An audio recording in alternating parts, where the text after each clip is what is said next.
Profecias da morte de William Branham. Duas pessoas diferentes profetizaram que William Branham morreria, antes dele morrer em um acidente de carro em dezembro de 1965. Eles são o falecido ministro americano e de renome mundial, Kenneth Reagan, e a falecida profetisa e reverenda americana, Annie Schroeder. A profecia de Kenneth Reagan. Kenneth Reagan recontou sua profecia em um livro que ele escreveu intitulado Ele deu presentes aos homens, como segue.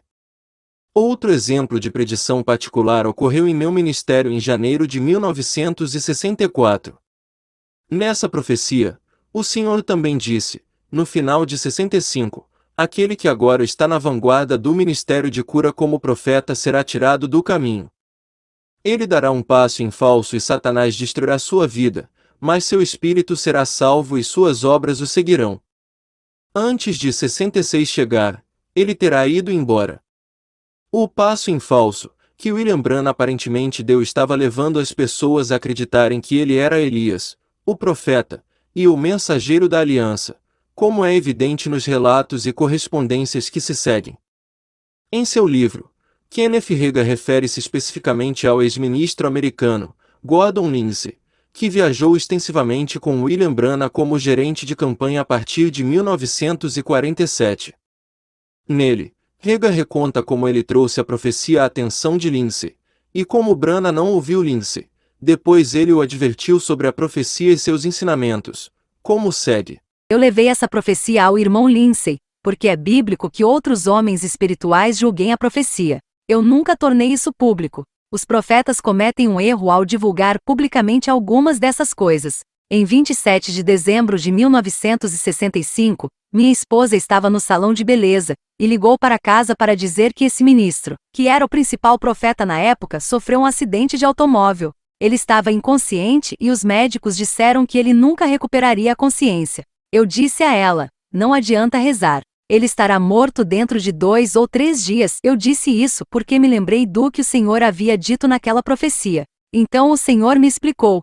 Eu tive que permitir que ele fosse removido por causa do dano que ele estava causando no corpo de Cristo. 2 dias depois, o irmão Lindsay me ligou e disse, Irmão Reagan, o irmão ao qual você se referiu acabou de morrer. Peguei aquela profecia que o Senhor nos deu 18 meses atrás e ali. Está certo. O irmão Lindsay relatou uma experiência que teve com aquele profeta. O irmão Lindsay disse, eu disse a ele, você não é um professor, então não tente ensinar. Ele era um pregador e era bom nisso, e ele teve manifestações maravilhosas do Espírito Santo em seu ministério. O irmão Lindsay disse, eu implorei para que ele não ensinasse. Eu disse, você não conhece a Bíblia e está confundindo as pessoas.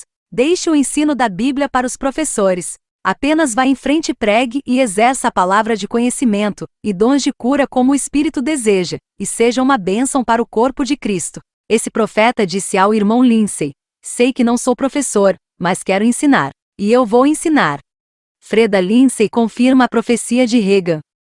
A profecia de Kenneth Reagan que predisse a morte de William Branham é substanciada pela esposa de Gordon Lindsay, Freda Lindsay, em seu livro, My Diary Secrets, como segue.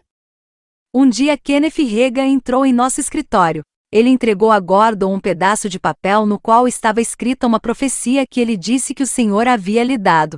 A profecia afirmava que o líder do movimento de libertação logo seria morto porque estava cometendo um erro, e o Senhor tinha que removê-lo de cena por esse motivo. Gordon pegou a profecia e a colocou em sua mesa. Depois que o irmão Reagan saiu, perguntei, o que você acha disso? Este é Branham? Gordon respondeu gravemente, sim, é Branham. Ele está entrando em erro. Ele pensa que é Elias. Ele pensa que é o mensageiro da aliança. O triste é que homens sem escrúpulos ao seu redor estão colocando palavras em sua boca, e devido à sua formação limitada, ele as está adotando. A profecia de Annie. No livro supracitado de Kenneth Reagan, ele faz referência à profecia de Annie Schroeder sobre William Branham como segue. Então o irmão Lindsay me contou outra coisa que havia acontecido em relação a esse mesmo profeta. Ele me disse, no ano passado, eu estava orando com minha esposa e irmã Schroeder sobre o trabalho do ministério. A irmã Schroeder era uma profetisa que desde então passou a estar com o Senhor. Estávamos orando sobre diferentes projetos em nosso ministério. Bem no meio da oração, a irmã Schroeder deixou escapar, vá avisar o irmão. Branham, ele vai morrer. O irmão Lindsay disse: eu estava ocupado, e deixei isso passar por mim, e não fui avisá-lo como deveria. Mais tarde, minha esposa, eu e a irmã Schroeder estávamos novamente orando sobre projetos ministeriais. Novamente a irmã Schroeder deixou escapar bem no meio da oração: vá avisar o irmão Branham. Ele está andando no caminho de Deauville. Após sua reunião matinal, o irmão Lindsay disse: falei com ele como o Senhor me instruiu, mas vi que ele não quis ouvir. William Branham conhecia a irmã Schroeder e afirmou que ela tinha o dom de profecia. Mensagem. Conferência, 25 de novembro de 1960. Quantos sabem que as visões quase matam você? Jesus. Uma mulher tocou em suas vestes e a virtude saiu dele. Você sabe disso? Aqui está a pequena senhorita Schroeder aqui. Eu estava falando com ela hoje lá. Você se pergunta por que ela se deita assim. Ela tem um dom de profecia. É isso que faz. Na página 13 da edição de dezembro de 1961 da revista A Voz da Cura, Gordon Lindsay forneceu uma transcrição de sua entrevista com Anna Schroeder sobre seu dom de profecia. Nela, ele afirmou que todos concordam que ela possui um raro dom de profecia. Ian Baxter também identificou por que o ministério de William Branham foi encerrado. Um ex-pastor canadense chamado Ian Baxter também viajou extensivamente com William Branham como gerente de campanha começando em 1947. Como Lindsay e Schroeder, Baxter percebeu que Branham estava errado com seus ensinamentos e até mesmo deixou a equipe Branham em 1953 ou 1954 devido, em parte, ao seu desacordo com eles. Quando perguntaram a Ian Baxter o que trouxe o fim do ministério de William Branham, ele respondeu: a medida da fé que Paulo fala em Romanos 12, onde ele diz: a cada homem é dada uma medida de fé. Quem profetiza, profetize segundo a medida da fé, indica que todos nós recebemos um dom da graça, mas devemos caminhar dentro dos limites do nosso dom. Por exemplo, se um fazedor de milagres, que pode ser usado poderosamente na operação de milagres, ultrapassa os limites desse dom, e presume ser um professor quando Deus não o chamou para ensinar, então ele está violando a regra de andar dentro de sua graça. Branham se via como um professor de algum tipo de verdade. Para mim, algumas delas eram bastante esotéricas. Percebi cedo em seu ministério que havia uma mistura. Eu insisti para que ele não dissesse algumas coisas em público. Enquanto trabalhamos juntos, ele se absteve. Uma das razões para eu deixá-lo foi que ele estava começando a dizer algumas coisas seriamente erradas. Quando isso, juntamente com outras circunstâncias, acabou se tornando insuportável, renunciei. Acho que pode haver uma lição nisso. Branham, como milagreiro, tinha um lugar real. Branham, como professor, estava fora de seu chamado. Os frutos de seu ministério de ensino não são bons.